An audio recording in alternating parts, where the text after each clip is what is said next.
नमस्कार मंडळी, संगीतास रेसिपीमध्ये आपलं सगळ्यांचं खूप स्वागत आहे। आज मी बनवणार आहे साधा आपलं सिंपल भात।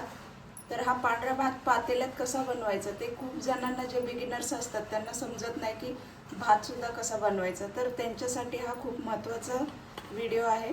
तर हा व्हिडिओ तुम्ही शेवटपर्यंत नक्की बघा, कारण जे मुलं आपले हॉस्टेलला वगैरे जातात शिकायला, स्टुडंट वगैरे असतात जे बॅचलर आहेत, तर त्यांना सगळ्यात सोपा पर्याय म्हणजे वरण भाताचाच असतो। त्यामुळे भात कसा बनवायचा हे खूप जणांना माहिती पण नसतं, त्यामुळे भात कसा बनवायचा अगदी सोप्या पद्धतीने मी सांगितलेलं आहे। तर चला तर मग व्हिडिओला सुरुवात करूया। या वाटीने 1 वाटी मी तांदूळ घेतलाय। तर त्याच्यामध्ये काय कीड वगैरे आहे का किंवा काय बारीक खडे वगैरे आहेत का ते आपल्याला बघून घ्यायचे, साफ करून घ्यायचं आहे व्यवस्थित, आणि नंतर आपल्याला 2-3 पाण्याने धुवून घ्यायचं आहे। तर माझा हा तांदूळ साफच आहे, तर तुम्ही व्यवस्थित असं चेक करूनच घ्या आणि नंतर मग धुवायला घ्या। तर हे पहा, तांदूळ असं 2-3 वेळा असं आपण व्यवस्थित धुवून घ्यायचं आहे। तर हे पहा, 3 वेळा पाणी चेंज करून मी धुवून घेतलंय। आता त्याच वाटीने आपण 2 वाट्या पाणी घालायचं। जेवढा आपण तांदूळ घेतो त्यापेक्षा डबल पाणी घ्यायचं आणि याच्यामध्ये आपल्याला आता मीठ घालायचं। हा एक छोटा चमचा मी मीठ घालते।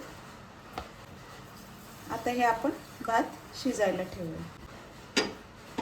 अगदी 10 मिनिटात होतो भात, खूपच सोपी पद्धत आहे। आता याला आपण एक उकळी येऊ द्यायची। उकळी आल्यानंतर आपण याला झाकण ठेवूया।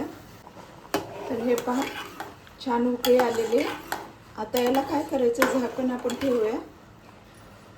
पण हे झाकण आपल्याला ठेवायचं आहे, पण पूर्ण झाकून नाही ठेवायचं।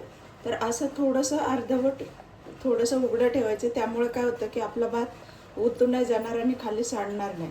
त्यामुळे असं अर्धवट झाकण ठेवून गॅस एकदम बारीक करायचा आहे आणि मध्ये मध्ये चेक करायचं आहे आपल्याला। तर हे असंच आपण बारीक गॅसवरती शिजवून घ्यायचं।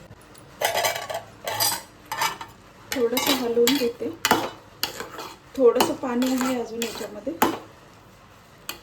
आता आपण याला झाकण ठेवूया, बघूया चेक करू। पहा, एकदम थोडंसं पाणी आहे, थोडेसे बुडबुडे दिसत आहेत। हे 2 मिनिटात संपून जाईल,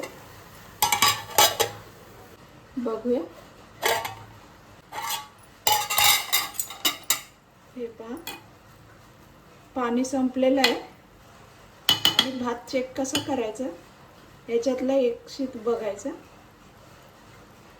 हे पहा, भात आपला शिजलेला आहे व्यवस्थित।